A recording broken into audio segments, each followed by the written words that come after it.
Hello everyone, I'm ChillQuest and welcome back to the channel. Today we're diving into the new Stoneshard update, version 0.9.3, called Of Beasts and Sages. I'll show you the most exciting content. The new caves, the Arcanist class, and the Psyche System. Let's explore all the new features together. Now, let's talk about the Arcanist, the new magic class arriving with the update. It includes the magic school called Arcanistics, featuring 14 unique abilities. You can teleport yourself or your enemies, manipulate the battlefield in various ways, and even summon allies to aid you in combat. This school is perhaps the most distinct form of sorcery in Stoneshard, offering unique ways to control the battlefield by drawing power directly from the Aether, the primal source of magical energies. Now that you've got an idea of the Arcanist class and its unique powers, let's dive into its most impressive abilities. Each of these skills provides different ways to control the battlefield, deal damage, and protect yourself. I'll show you what each one does and how some of them look in action. Dimensional Shift. This entry-level spell lets you select two targets, including yourself, and teleport them, forcibly swapping their positions. The spell deals a small amount of arcane damage for each tile of distance between the targets and has a moderate chance to confuse or daze them, while also applying stacking penalties to weapon damage, accuracy, and fumble chance for a few turns. This spell doesn't harm the caster and can't be used on inanimate objects except the ones summoned by this ability. Wormhole lets you select a target, including yourself, marking its tile and remembering its current position. After a few turns, the target will be returned to the marked tile or the closest available one, receiving significant arcane damage if it's already occupied. The spell doesn't go on cooldown until the mark expires. During this time, recasting the spell removes the effect prematurely, returning the target to the original tile. This spell can't be used on inanimate objects, except the ones summoned by this ability tree, or giant targets, such as bosses. Aether Shield creates a magic shield around the caster for a few turns, decreasing incoming damage and granting bonuses to control, bleed, and movement resistance. While the shield is active, teleporting prolongs the effect's duration and temporarily adds arcane damage to the caster's attacks. The shield also converts a portion of received damage into energy and destroys any physical or magical projectiles that would hit the caster, preventing their damage and effects entirely. This includes thrown objects such as daggers, bombs, and hunting nets. And finally, any target colliding with the shielded character will receive some arcane damage.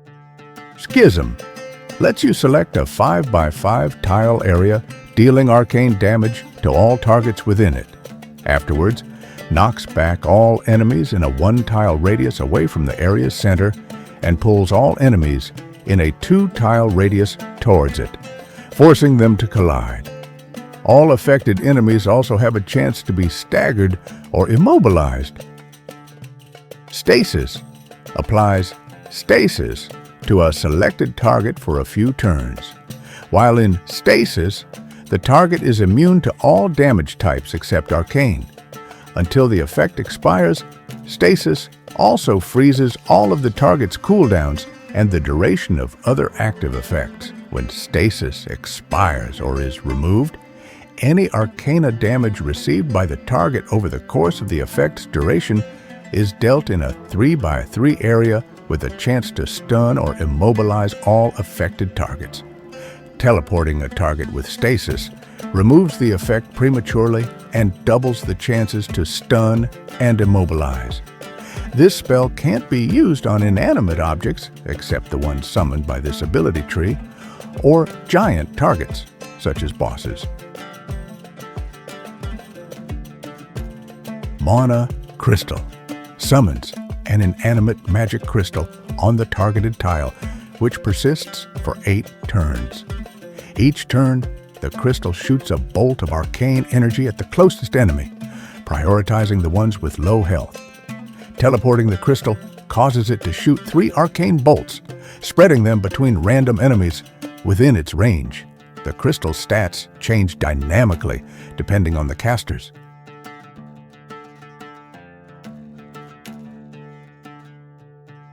Phantasm summons a phantasm on the targeted tile, which persists for 8 turns. The phantasm is immune to all effects except wormhole and stasis, and can move within a small area around the tile of summoning. The phantasm attacks enemies in melee range, can be healed with arcane damage, and its stats change dynamically depending on the casters. Additionally, the phantasm itself has access to the following abilities. Arcane Tether, a ranged ability that deals arcane damage and has a chance to pull the target to the adjacent tile.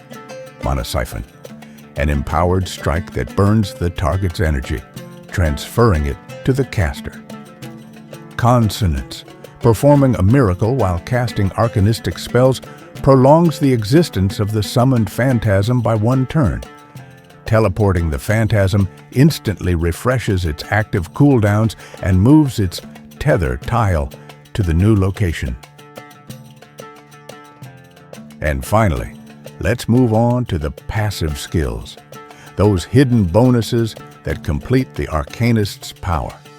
Let's take a look. Arcane Might. Dealing arcane damage with attacks and spells grants bonuses to accuracy, fumble chance, backfire chance, crit chance, and miracle chance. Teleporting grants bonus range to arcanistic spells for a few turns and reduces accumulated backfire damage. Transcendental Anchoring. Teleporting enemies burn some of their energy, transferring it to the character. Teleporting yourself or the entities summoned with arcanistics reduces the cooldown of Dimensional Shift by 2 turns. Time Echo. Casting Wormhole on yourself and returning to the original tile will replenish 33% of health and energy lost over the effect's duration. Casting Wormhole on enemies will deal additional arcane damage to them upon returning to the original tile, equal to 33% of the damage they received over the effect's duration. Astral Tides. Successfully moving enemies with Schism, or the summoned phantasm's arcane tether, lowers their magic and arcane resistance for a few turns. Failing to do so will instead deal additional arcane damage to them. Entropy Flare. Teleporting a mana crystal grants it bonuses to range, damage, accuracy, and damage reflection for a few turns. When hit in melee, mana crystals and phantasms will now deal arcane damage to their attackers. Ether Harmony. Every 10 turns, performing a miracle when casting mana crystal instantly refreshes the spell's cooldown and reduces its energy cost until it's cast again. Each currently summoned Arcanistics entity grants the character bonus magic power and gradually reduces their backfire damage. Beyond the Veil, casting Stasis on yourself no longer causes the character to take damage or receive debuffs when the effect expires. While in Stasis, the character's cooldowns are no longer frozen, and the effect itself grants major bonuses to their Arcanistic's power and miracle chance. When the effect expires, the character will receive Between the Worlds for 1 turn, making them untargetable by aimed attacks and spells. And now, let's move on to the next part of the patch, the caves, where danger and mystery go hand in hand. Caves arrive as a new optional experience, somewhere between points of interest and dungeons. But with a twist, they're procedurally generated and hide enemies and rewards you won't find anywhere else. These caves aren't just a single type of location. They come in different varieties, each with its own unique environment, enemies, and treasures.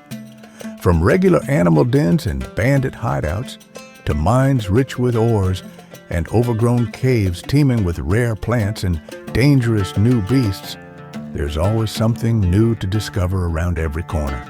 Building on the initial concept, the developers created several distinct cave types, each with its own properties, enemies, and visuals. First, we have regular caves, versatile areas that can serve as either animal dens or bandit hideouts. Next, there are the mines, where unattended ore veins tend to draw opportunistic bandits. unless something else has already claimed the place. Reinforced by prospectors and scouts, and led by new mini-bosses like overseers, raiders, and torturers. Finally, the overgrown caves are inhabited by a new enemy type and usually a rich source of rare plants, and may also be home to entirely new beasts called Rockeaters, massive gastropods with a caste-based society. Workers support allies by regurgitating semi-digested food and splashing corrosive acid. Hunters attack from a distance with spikes and poisonous slime, and soldiers are armored and gain bonuses while taking advantage of debuffs from allies. The most dangerous caves may even house a queen, a giant immobile creature that summons aid from the rest of the hive. Different enemy factions can share the same cave, so a tunnel in a brigand-occupied mine might lead to a chamber overrun with crawlers or rock-eaters. Survive these dangers, and you'll be rewarded handsomely. Most mines contain valuable ores like copper, iron, silver, and gold. So don't forget your pickaxe, and be sure to grab any extra coin purses along the way.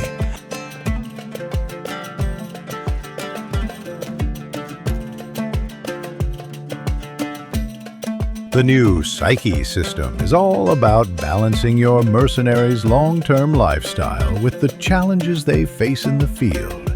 Both morale and sanity are now split into 3 main segments.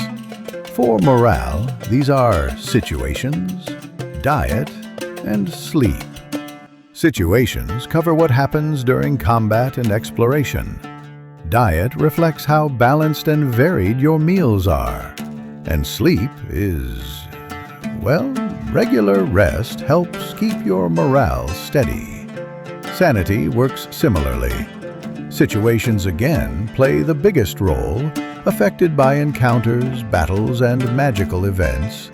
Lifestyle represents your daily routines like work, crafting, praying, or socializing. And sleep rounds it off. In short, a grounded, healthy routine lets your character better handle stress and chaos while exploring and fighting.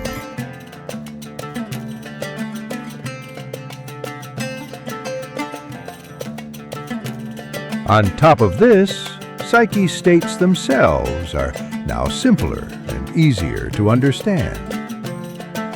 Each morale and sanity segment has 3 states that depend on the situation.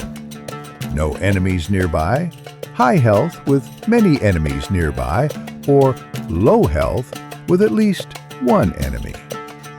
The first tends to last a long time, the second a few fights, and the last only for a short moment, usually just during a single battle.